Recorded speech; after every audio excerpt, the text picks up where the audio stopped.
Being able to jump crazy high during warm-ups or with an open lane is cool and all, but if you can control your jump, like Ja does on his layups, dunks, and floaters, then you're a threat. So when reading back screens, you can read it early. So when the screener's defender doesn't drop back to tag, that's how you know you can lead your teammate with the pass. Most times, players would counter a double team by cutting behind the player who goes to double. But Day'Ron Sharpe can't do that because Ben Simmons would be clogging the lane down low. So instead, he sets a screen on Patty Mills' defender, so now he gets the open three. Before things get ugly, this is where Sharpe messed up. He let Clark get behind him, one, and two, he lost sight of him. So now he's just trying to backpedal and jump. And if you ever tried that, that's pretty hard. So now Clark just put it on his head. A lot of all y'all online refs are going to slow this clip down and say, Kyrie traveled, this bucket shouldn't count. But in the midst of a game, when it's going so fast, it's hard for the refs to see it and count all the steps. Jit thought he had a free dunk biz. Psych bid, Jit missed that biz. Sorry, yeah. But let me ask you this though. Does Ben Simmons' elite defense and high-level playmaking make up for his lack of shooting? Comment down below. I'm trying to see how y'all thinking. When Ben shot this, he had all y'all haters in the back of his mind. He was like, if I hit this, they gonna stop talking. Clank. Still missed that bit anyways. The veer step is one of the best moves to have when you're attacking the rim. Whether you're stepping into the defender to knock him off balance like Sumner does on his first play, or closing up space so they have less room to take off, it's harder for defenders to block your shot. Now this right here is a defensive highlight.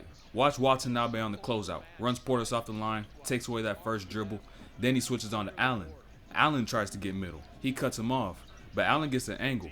But on defense, you just have to be good enough, not perfect. I really wish we could see players hustle as hard as Claxton does on this play more often. He could have easily let that ball go out of bounds, but he saves it and it finds his teammate. And as he's attacking, Claxton's still out of bounds, but he gets back into play and gets a putback dunk. Now that's a highlight.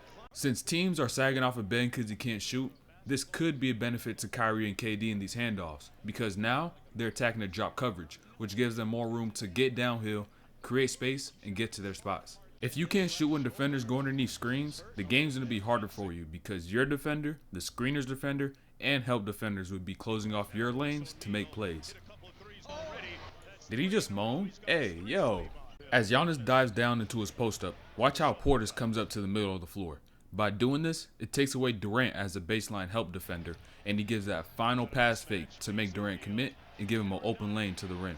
What makes Luka's step back so good is his misdirections. With the ball, with his feet, with his body, he uses it all. And on top of that, he has counters out of all of them, so it makes it super hard to guard.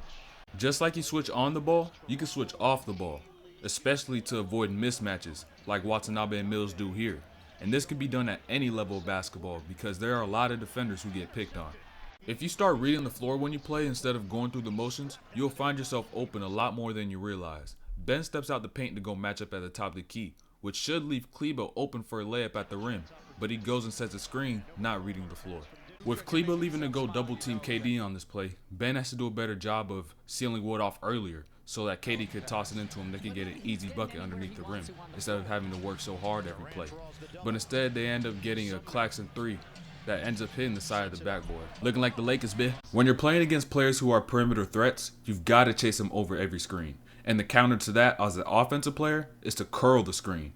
But Jaylen Brown saw the curl coming and jumped on the pass. And now he gets to get himself a poster on the fast break over Donovan Mitchell.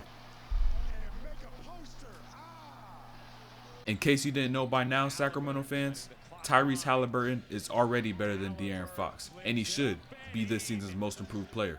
Looking like he's going to average 18 and 10 to 20 and 10 per game. He can finish at the rim, off a lay. He can finish off the float. And he's shooting over 40% from three. On top of that, once people start getting familiar with his name, they're going to realize he's one of the best passers in the NBA. Just like a down screen, when a defender is chasing you over the top on a handoff, the counter to that is to curl it so that your teammate can lead you with the pass going to the rim. But your teammate has to make sure that they don't telegraph that pass by keeping the ball high the whole time. Just a reminder that some of the most simple moves, like a jab and go, may be all you need to get to where you want to be. The idea that you need to have short and choppy steps every closeout is a myth. Moody has a great closeout, yet he took long strides. Poole also has a great closeout, yet he took long strides and he hopped. So closeouts are really about how well are you able to get somewhere, stop, and change directions quickly. So the shot goes up by Moody. Now it's not Moody's job to be the first person back, it's Poole's job to be the first person back because Moody was a shooter. Now even after the rebound, Poole gets caught up in no man's land trying to pick off the pass over the top, and Miami gets an easy bucket just because Poole didn't get back. This play by Lowry is the definition of being unselfish. Lowry gets a wide open three, and if you want to play by the numbers, yes, Lowry should have shot it. But there's a layer of basketball that goes beyond the stats, which is knowing and trusting your teammates. On this play, Duncan Robinson should be the person that you look to first on this action, but Vincent is too busy anticipating Strus coming off this curl to the corner, and he misses Duncan Robinson wide open at the rim. So when I say you got to read the floor, you can't anticipate what's going to happen. When you're switching on defense, you not only have to switch yourself physically, but switch mentally. You have to understand the personnel of the person that you are now guarding, and Adebayo missed that here with Poole, giving him too much space. The key to beating a zone is getting the ball in the middle and then attacking. So what Looney should do here is get 1 or 2 dribbles deeper and then look to make a play for Wiggins in the corner or Green down there on the baseline, because on that side it's a 3-on-2. But instead, he takes it to Poole where Miami could evenly match up. Hero actually played Steph good on the screen. He went over, chased the outside shoulder, but he let Steph get in his bag and God damn, that boy fried yeah, boy, he got Steph beating on his chest now, bro. God damn. As Steph closes out the Strus after tagging on Bam, it's better that he just close out to his body instead of trying to pick the pass off, because all these little extra steps that he takes is what allows Strus to get a clean look. On this play, Hero's got to do a better job of communicating to Lowry earlier that a screen's coming, and Thompson's about to slip it, and so every time someone slips it, you have to switch early. If you don't, you'll get burned like they do here. The amount of movement that Steph does before he shoots is insane. He goes from the top of the key to a corner.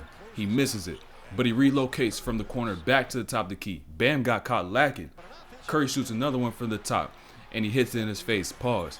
Man, this dude is ridiculous, bro. As Haliburton pushes the ball in transition, watch how he cuts the court, and he shifts the Nets defense over, and now that opens up Mathurin in the corner for an open three. If you ever feel lost or stagnant on the court, just cut, because it could draw so much attention that it could leave one of your teammates wide open. When you're setting the screen on a pick and roll, you can't stop and cut your roll short, because the point guard is going to lead you with the pass, and that's what Jalen Smith does here, which causes Haliburton to get a turnover. If the Lakers were to pull the trigger on getting Buddy Hield and Miles Turner, they could possibly save their season, because that's the type of spacing that LeBron and AD need next to them in order for them to be great. And especially Buddy Hield, dude has an absolute flamethrower and can get hot in a second.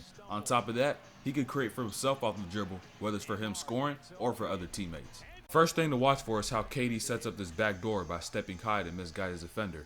Then, notice how Tyrese Haliburton comes over to help out his teammate knowing that he got beat.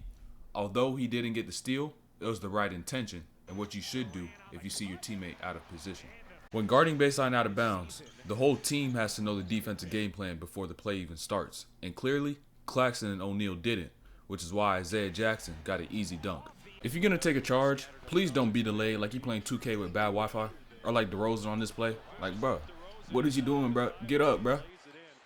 Yo, I ain't know commentators be dick sucking like that, bro. Goddamn. Peep what he said. Peep what he's saying. James Harden, of course, leads the league in crying about calls. He goes over to the official and said, wait a minute, that had to be a foul. I didn't lose the ball on my own. Oh, damn. I didn't know Pepe the Frog was coaching in the NBA. All because you're a big man doesn't mean you have to block every shot. You could also take charges, like Montrezl Harrell does, who knows that since he's undersized, he won't be able to block everybody that comes through the lane. So he makes up for that by taking charges. You know you can fake a handoff when you see your defender shift over to the side of you in anticipation that you're going to hand the ball off instead of staying in front. But I also want you to notice MB's verticality here, getting to one spot and keeping his arms and his body straight. On this ball screen, Williams has to slip it right now, because this is the only chance that DeMar has to throw a pass before MB comes hard on this double team. And then once he gets the ball in the middle, it's going to be an easy 3-on-2 on that baseline, because Harden or Harris are going to have to come over and help. And they're not spectacular defenders. But instead, Williams ends up sitting behind that 3 and allowing Embiid enough time to recover back in front.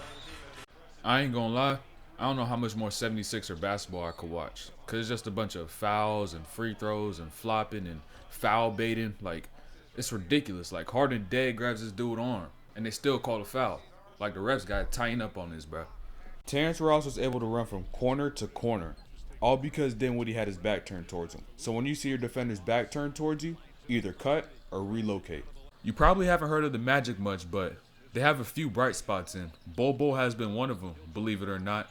He's been consistently in the rotation, getting good minutes, and he's been given quality minutes by protecting the rim, rebounding, bringing the ball up the floor, finishing at the rim.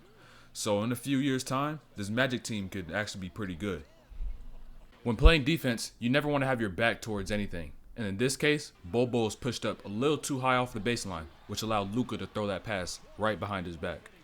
Luka isn't one of the fastest players in the NBA, but he's one of the shiftiest, all because he's great at changing his pace and controlling his weight when making all these different moves. A trick to finishing over bigs at the rim is by showing the ball in the wrong direction. Notice how Franz rocks the ball to the right, then brings it back to the left. When passing, you can't load up the ball too much like Bol does here, because it allows the defense to anticipate where you're going to pass to, and you don't have any counters out of it.